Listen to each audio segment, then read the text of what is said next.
আসসালামু আলাইকুম ওয়া ৰাহমাতুল্লাহি ওয়া বাৰাকাতুহু। প্ৰিয় দৰ্শক মণ্ডলী, আজি মই আকৌ আপোনালোকৰ ওচৰত বিশেষ গুৰুত্বপূৰ্ণ ভিডিঅ' এটা লৈ আহিছোঁ।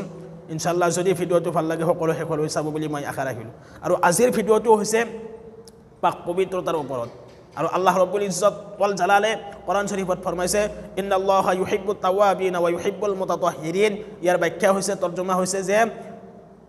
তওবাহ কৰোঁতাসকলৰ লগত আল্লাহে দস্তি ৰাখে, আৰু যিসকল ব্যক্তিয়ে পাক পবিত্ৰতা হৈ থাকে, খুব পাক পবিত্ৰতা হৈ থাকে, তেওঁলোকৰ লগত আল্লাহে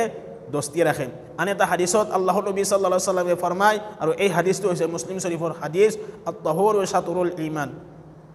পাক পবিত্ৰতা ঈমানৰ অংগ বুলি কোৱা হৈছে। আৰু নামাজ কবুল হ'বলৈ হ'লে শৰীৰ পাক হ'ব লাগিব। ২ নম্বৰতে হৈছে কাপোৰ পাক। যদি শৰীৰটো পাক নহয় তেনেহ'লে নামাজ কবুল নহ'ব। যদি কাপোৰ পাক, যি কাপোৰৰ ওপৰত নামাজ পঢ়ি আছোঁ, যি কাপোৰ পিন্ধি আমি নামাজ পঢ়ি আছোঁ, সেই কাপোৰ যদি নাপাকি হয় তেনেহ'লে নামাজ কবুল নহ'ব, নামাজ নহ'ব। সেইবাবে নামাজ কবুল হ'বলৈ হ'লে আমি শৰীৰ পাক হ'ব লাগিব, কাপোৰ পাক হ'ব লাগিব। আৰু শৰীৰ কেতিয়া নাপাকি হয়? 5টা কাৰণত শৰীৰ নাপাক হয়, আৰু সেই 5টা কাৰণ পুৰুষ আৰু মহিলা সকলোৰে বাবে। সকলোৱে গছলৰ ফৰজ আদায় কৰিব লাগিব, গছল কৰিব লাগিব শুদ্ধভাৱে, শৰীয়ত মোতাবিক, ইছলাম মোতাবিক, তেতিয়া সেই শৰীৰটো পাক হ'ব। আৰু এই 5টা কাৰণটো হৈছে, প্ৰথমটো কাৰণ, যিসকল ব্যক্তিয়ে হস্তমৈথুন কৰে তেওঁলোকৰ ওপৰত গছল ফৰজ, গছল কৰিবই লাগিব। ২ নম্বৰ কাৰণ হৈছে, যিসকলৰ সপোনৰ দোষ হয়, পুৰুষ হওক মহিলা হওক, যিসকলৰ সপোনৰ দোষ হয়, সপোনৰ দোষ হোৱাৰ পিছত যিসকলৰ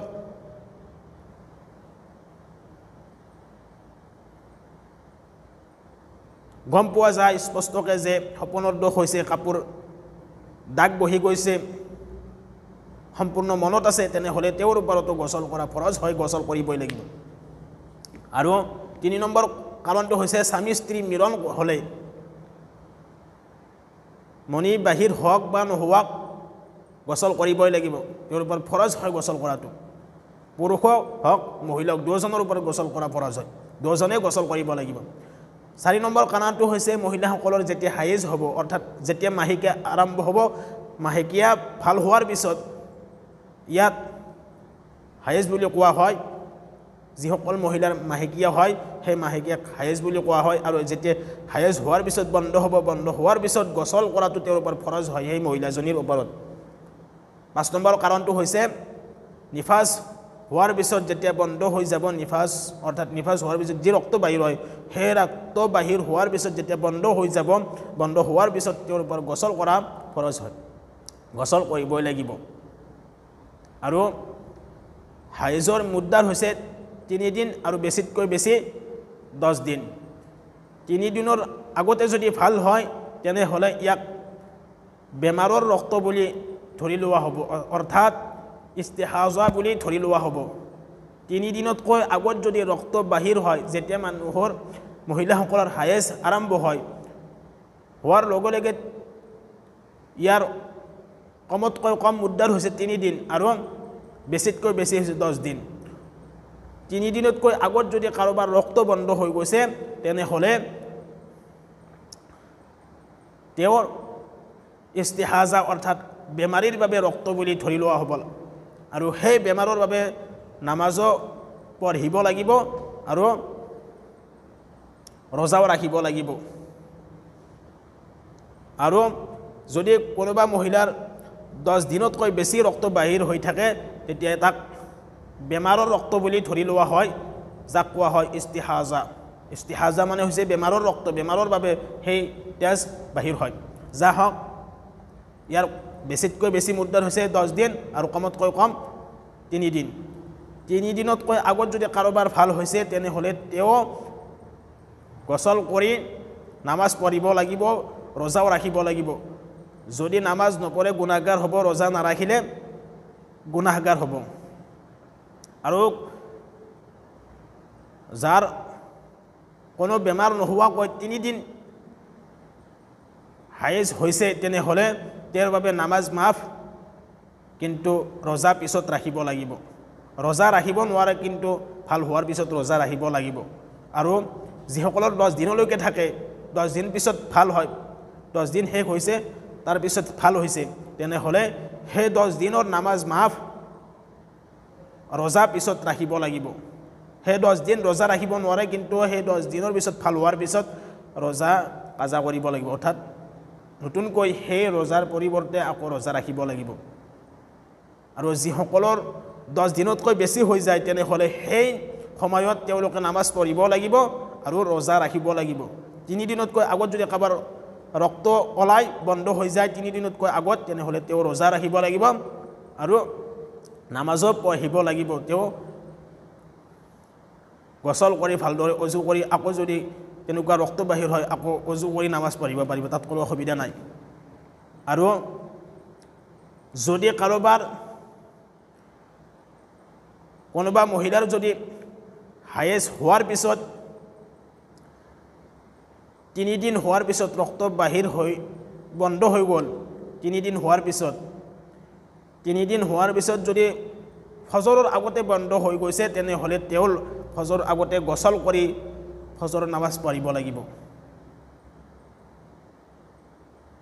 যদি সম্পূৰ্ণ বিশ্বাস থাকে যে মোৰ আকৌ ৰক্ত বাহিৰ নহয় তেনেহ'লে তেওঁ ফজৰৰ নামাজৰ আগতে যদি ৰক্ত সম্পূৰ্ণ বন্ধ হৈ গৈছে তেনেহ'লে ফজৰৰ নামাজৰ আগতে তেওঁ গছল কৰি নামাজ পঢ়িব লাগিব নহ'লে নামাজ নপঢ়িলে গুনাহগাৰ হ'ব আৰু সেই নামাজৰ পৰিৱৰ্তে কাজা কৰিব লাগিব 10 দিন হৈ যোৱাৰ পিছত 10 দিনৰ 11 দিনৰ দিনা যদি জোহৰৰ আগত যদি কাৰোবাৰ সেই ৰক্ত বন্ধ হৈ গৈছে সম্পূৰ্ণৰূপে তেনেহ'লে জোহৰৰ আগতে গছল কৰি নামাজ পঢ়িব লাগিব নামাজ লগে লগে হুকুম হৈ যায় আমাৰ বহুত সমাজত দেখা যায় মহিলাসকলৰ যেতিয়াই হায়েজ হয় হায়েজ হোৱাৰ পিছত 3 দিনৰ দিনা সম্পূৰ্ণ বন্ধ হৈ গৈছে বন্ধ হৈ যোৱাৰ পিছত বহুত মহিলাই এসপ্তাহলৈকে ৰখি থাকে এসপ্তাহ পিছত তেওঁলোকে গছল কৰে গছল কৰাৰ পিছত নামাজ পঢ়ে 3 দিনৰ পিছত ভাল হৈছে গছল কৰিছে কিন্তু তেওঁলোকে নামাজ নপঢ়ে 7 দিনলৈকে এসপ্তাহলৈকে 8 দিনলৈকে এটো তেওঁলোকৰ ঘৰচীয়া নিয়ম হয় কিন্তু শৰীয়তে কি কয় যেতিয়া তেওঁলোকৰ হায়েজ বন্ধ হৈ গৈছে অৰ্থাৎ হায়েজৰ ৰক্ত বন্ধ হৈ গৈছে জোহৰৰ আগত তেনেহ'লে তেওঁ লগে লগে গছল কৰি জোহৰৰ নামাজ পঢ়িব লাগিব নামাজৰ হুকুম লাগি যাব তো যা হওক এই 5টা কাৰণ যিসকলৰ হয় তেওঁলোকে লগে লগে গছল কৰিব লাগিব তেওঁলোকৰ ওপৰত পুৰুষ হওক মহিলা হওক সকলোৰে ওপৰত গছল কৰা ফৰজ হয় তেওঁলোকে গছল কৰিবই লাগিব আৰু গছলৰ ফৰজ হৈছে 3টা 1 নম্বৰ কাৰণটো প্ৰথমটো হৈছে মুখত পানী লোৱা কুল্লি কৰা 2 নম্বৰটো হৈছে নাকত পানী লোৱা নৰম ঠাইলৈকে পানী পहुঁচাই দিয়া আৰু 3 নম্বৰটো হৈছে সোঁ হাতত পানী ঢালি বা হাতত পানী ঢালি গোটেই শৰীৰটো তিয়াই দিয়া গোটেই শৰীৰটো ভিজাই দিয়া ইয়াৰ আগত আমি যিখিনি সুন্নত যিখিনি মসনুন এখিনি আমি আদায় কৰিব লাগিব গছলৰ ফৰজ আদায় কৰাৰ আগত আমি ইস্তেঞ্জা কৰিব লাগিব অৰ্থাৎ যিখিনি ঠাইত নাপাকি লাগিছে সেইখিনি ধুই ল'ব লাগিব যিখন কাপোৰত নাপাকি লাগিছে সেই কাপোৰখন ভালদৰে ধুই ল'ব লাগিব তেতিয়া গছলৰ ফৰজ তাৰ পিছত ইস্তেঞ্জা কৰাৰ পিছত অজু কৰিব লাগিব অজু কৰাৰ পিছত এই গছলৰ ফৰজ 3টা আদায় কৰিলে আৰু এনেকুৱাকৈ পানী ঢালাৰ পিছত শৰীৰটো পাক হৈ যাব এখিনি হল শৰীৰ পাক এতিয়াও কাপোৰ পাক আৰু কাপোৰ পাক যেতিয়া কাপোৰত ডাঙৰ নাপাকি লাগিব যেতিয়া কাপোৰত ডাঙৰ নাপাকি লাগিব যে কাপোৰ ধোৱাটো তেওঁলোকৰ ধুবাই লাগিব নহলে কাপোৰ পাক নহব আৰু মই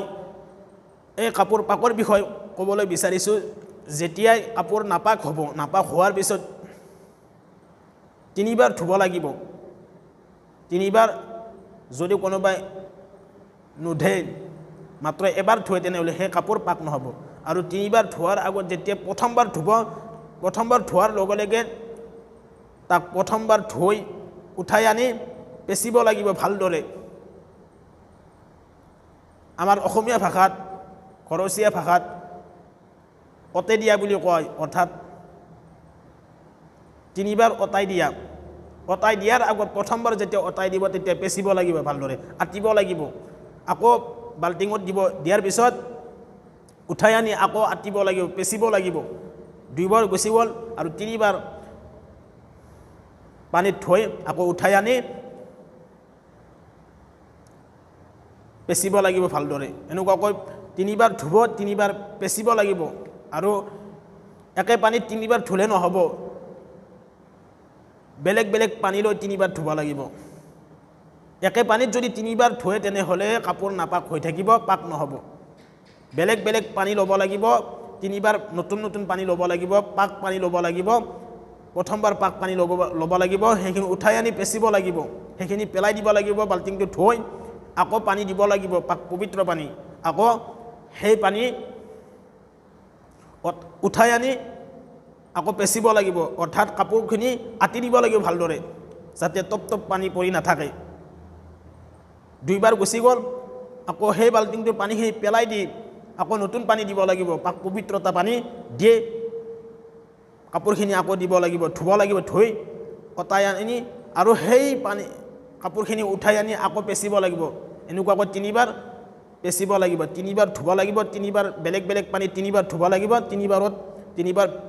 পেচিব লাগিব অৰ্থাৎ তিনিবাৰ আতি দিব লাগিব যদি তিনিবাৰ পেচি নিদিয়ে আতি নিদিয়ে তেনেহ'লে কাপোৰ পাক নহ'ব এই কথাষাৰ মনত ৰাখিব সকলোৱে আৰু তহৰতৰ সকলো তথ্য দাঙি ধৰাটো সম্ভৱ নহয় এই ভিডিঅ'টোৰ মাধ্যমত বহুত দীঘলীয়া হৈ যাব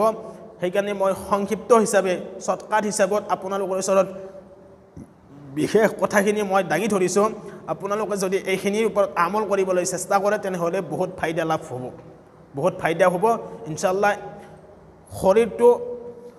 পাক পবিত্ৰতা হৈ থাকিব আৰু কাপোৰ পাক পবিত্ৰতা হৈ থাকিব কাপোৰ পাক পবিত্ৰতা হোৱাৰ লগে লগে শৰীৰ পাক পবিত্ৰতা হোৱাৰ লগে লগে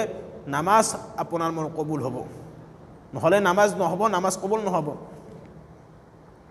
তো ইনশাআল্লাহ সকলোৱে যাতে এইখিনিৰ ওপৰত আমল কৰিবলৈ চেষ্টা কৰোঁ ইনশাআল্লাহ আমা আলাইনা ইল্লাল বালাগ